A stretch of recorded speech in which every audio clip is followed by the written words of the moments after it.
Okay, friends, let's start discussing today's session.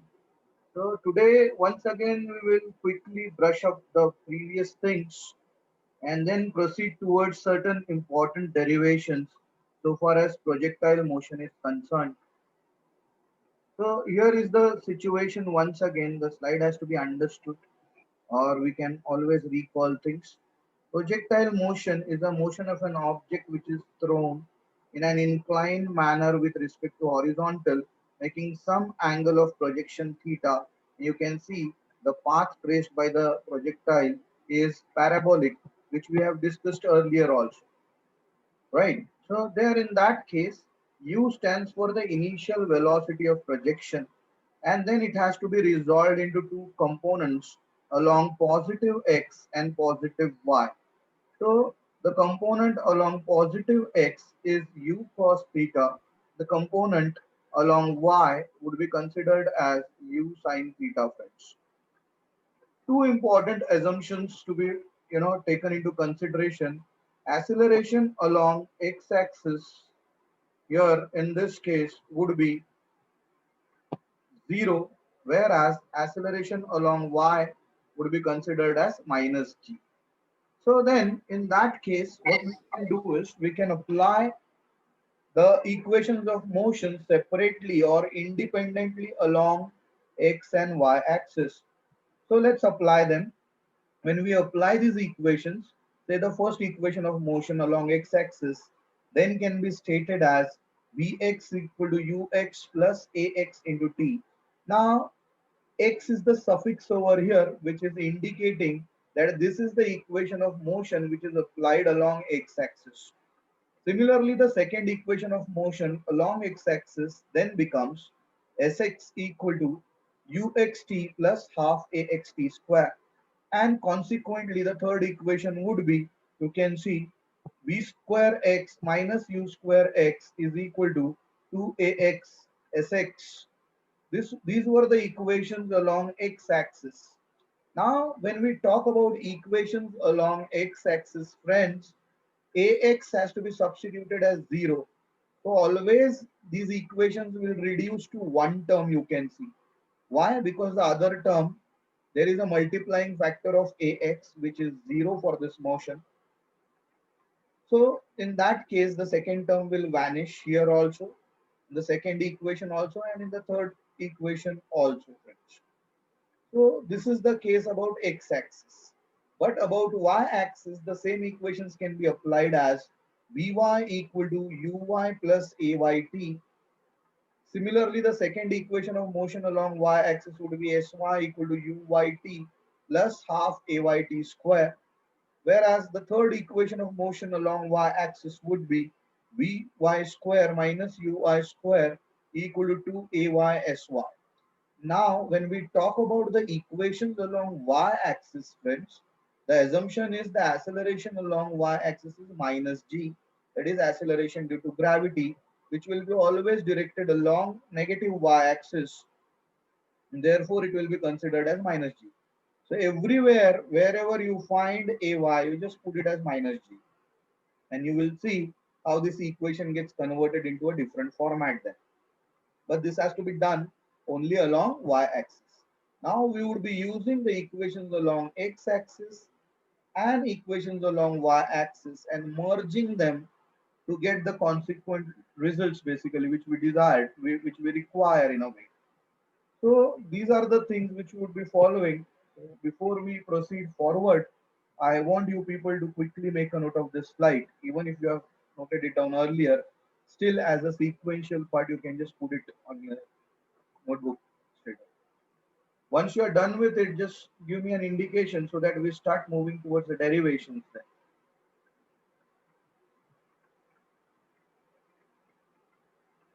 Yeah, so most of you say done, and hopefully you have understood how these equations of motions are created along x-axis and y-axis, because this motion has to be analyzed along x as well as y simultaneously. Hence, this work has to be done before we proceed towards derivation, friends. Okay, then let's move ahead. Let's proceed forward. So most of you say done. Let's move ahead then. Yesterday, if you remember, we have derived the equation for time of flight. So time of flight is the time for which the projectile will remain in air. That means it will start its motion at origin, it would be in air, and by the time it reaches ground, small t becomes equal to capital T, where capital T is designated as time of flight. So at this point where the projectile meets the ground, small t gets the value, reaches the value capital T. Whereas when the projectile starts the motion, you can see small t was 0.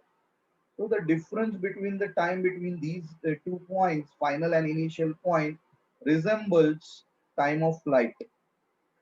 All right. Now for finding out time of flight, one needs to understand the condition over here. So at this point, if I observe, what is the value of y? So at this point, the value of y is 0. So you can see sy is 0. So when small t becomes equal to capital T, friends, Sy is 0. So I would be using the second equation of motion along y-axis, and that second equation of motion according to the previous slide was Sy equal to, you can see, uyt plus half ayt square. Now we all know very well for this condition, when Sy becomes equal to 0, small t will become equal to capital T, that is time of flight. We all know uy can always be substituted as u sine theta, whereas ay can be substituted as minus g, and small t takes the value capital T, so t square, capital T square. So when you simplify this, you can see you get the final equation in terms of capital T, and that is the time of flight, which is given by 2u sine theta by g, where theta is the angle of projection. You can see u is the initial velocity and g is the acceleration due to gravity. So with the help of this equation of motion, after applying conditions logically, we get the equation for time of flight. Now, this same time of flight yesterday, if you all remember, we have divided into two parts. At the highest point, we divided it into two parts. From 0 to the highest point, it was time of ascent, and from highest point to the ground, it was time of descent. So, in both the cases, we proved time of ascent and time of descent, they were equal. So this was the discussion till yesterday, friends. Please make a note of this slide. So today we will talk about the other parameters as well. Once you are done with it, please let me know in the feedback section so that I come to know when to proceed further.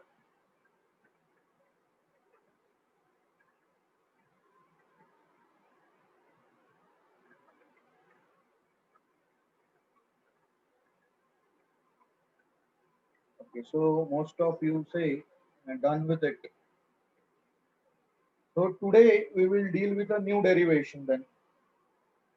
After time of flight, friends, there are other parameters like what can be the maximum range or range covered by the projectile on the ground. So whatever distance this projectile will cover on the ground, I will call it as range. This is one parameter which can be estimated.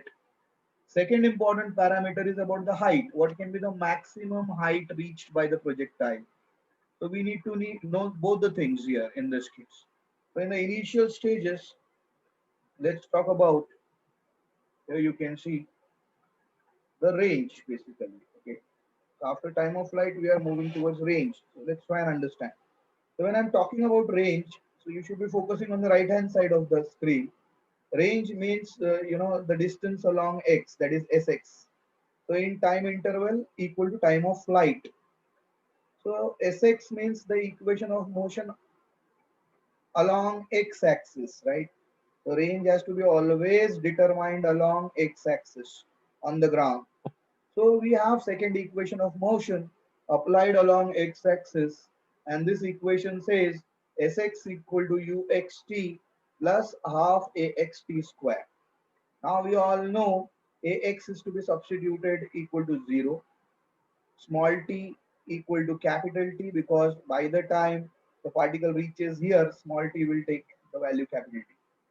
ux we all know has to be substituted as u cos theta, and small t has to be substituted as capital T. Sx, that is the distance along x-axis, you can substitute it as range denoted by the notation capital R. So then this equation becomes R equal to u cos theta into capital T plus half into 0 t square. You know why 0 over here. So this last term will vanish, and ultimately just now you have proved what was time of flight. The time of flight is 2u sine theta by g. So just put the value of time of flight as 2u sine theta by g. So here in this case, if you simplify this, so u cos theta multiplied by u sine theta, it will be 2u square sine theta cos theta by g. So this is the equation for range. Yeah, Sakshi, please tell me what exactly is the issue. You have raised the hand. What is the problem? So sorry by mistake. Okay. Now concentrate here. So here you can see if I've substituted the value of capital T, that is the time of flight. The time of flight will be 2u sine theta by g over here. You can see. Now when you simplify this, this u and this u makes it u square or 2u square. Sine theta cos theta divided by g. But 2 sine theta cos theta as per geometrical equation will be sine 2 theta. And therefore, you can always put this as sine 2 theta, friends. So this equation, when you put it as 2 sine theta cos theta, ultimately can be put as sine 2 theta. So the equation for range then becomes u square as it is 2 sine theta cos theta substituted as sine 2 theta divided by g. So this is the equation for range. We would be discussing range in greater details, friends. But before we do that, I want you people to have a quick note of this derivation. So here you can clearly observe the range will depend on theta. It will depend on the initial velocity of projection, and it will depend on acceleration due to gravity. Once you are done with it, let me know so that we can discuss range in greater details. Done, sir. Okay, so most of you say done. So now for us, the equation for the range is quite clear to us. And what is the equation for range, friends? U square sine 2 theta by g. Now, when can this range be maximum? This is something which we need to discuss. So let's discuss about the equation for maximum range. Just give me a moment. I can share another slide with you people when we talk about the range. Okay, so let's understand this. So this is the equation which we have derived so far as the range is concerned. You can see range was given by u cos theta to u sine theta by g, which ultimately turned out to be 2u square cos theta sine theta by g. So ultimately the equation for range came out to be u square sine 2 theta by g. If you all remember, this is something which we have derived recently. Now important thing is when this range can be maximum. The r can be maximum only when sine 2 theta is 1. The maximum value of sine 2 theta is 1. So here we can say r is maximum when sine 2 theta is 1. When can sine of any angle be 1? When that angle is 90 degrees. That means 2 theta is 90 degrees. Now if 2 theta is 90 degrees, friends, that means the angle of projection is 45 degrees theta. So that means if theta or angle of projection is 45 degrees, then only the range will be maximum. So even if you throw a stone inclined to horizontal at an angle 45 degrees, it will cover the maximum distance on the ground, you can see. So here, if theta is 45, then 2 theta will be 90 and sine 90 is 1. Then the equation for the maximum range will boil down to only u square by g. Why u square by g? Because sine 2 theta has become 1 now. So remember these conditions for maximum range, friends. Please make a note of it. While solving problems, these concepts would prove to be very, very important. Once you are done with it, please let me know so that we proceed further.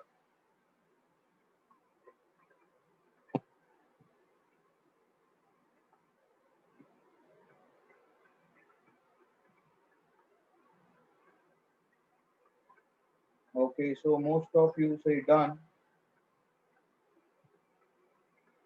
So let's move ahead then, friends. If you are done with it, we will talk about the next parameter, and that next parameter is the maximum height of the projectile. So after range, the first thing which we discussed was the time of flight. Second thing which we discussed was the range. We did talk about when it would be maximum. And obviously the third part is the maximum height. Now you can see when the projectile reaches the maximum height, here you can see the height is maximum. So H max you can see. So at maximum height, what is the condition? Whether this projectile is moving further upward along y-axis? No. So it's an indication to us because the projectile has reached the maximum value of height. It won't move further high. So it gives an indication that at maximum height, the velocity along y-axis would be 0. We have the third equation of motion along y-axis as Vy square minus Uy square equal to 2Ay Sy. But Vy they say is 0. Uy you all know it is U sine theta. So put the value over here, next square of it, equal to 2 into Ay is minus G for y-axis and Sy you can see what's the distance covered along y-axis. So it is H max you can see. So instead of Sy, I can put the value as H max. So when I simplify this equation, I get the equation for the maximum height equal to U square sine square theta by 2g. That means the maximum height also depends on the initial velocity and the angle of projection along with acceleration due to gravity. So please make a note of this slide, friends. Once you are done with it, let me know. So here the equation is not for the height. The equation is for directly for the maximum height. Unlike for range. Range you had a general equation here which was derived for the maximum range. Further, here directly the equation is for maximum height. So most of you say done. So you can then we can briefly conclude that the equation for H max would be U square sine square theta by 2g, friends.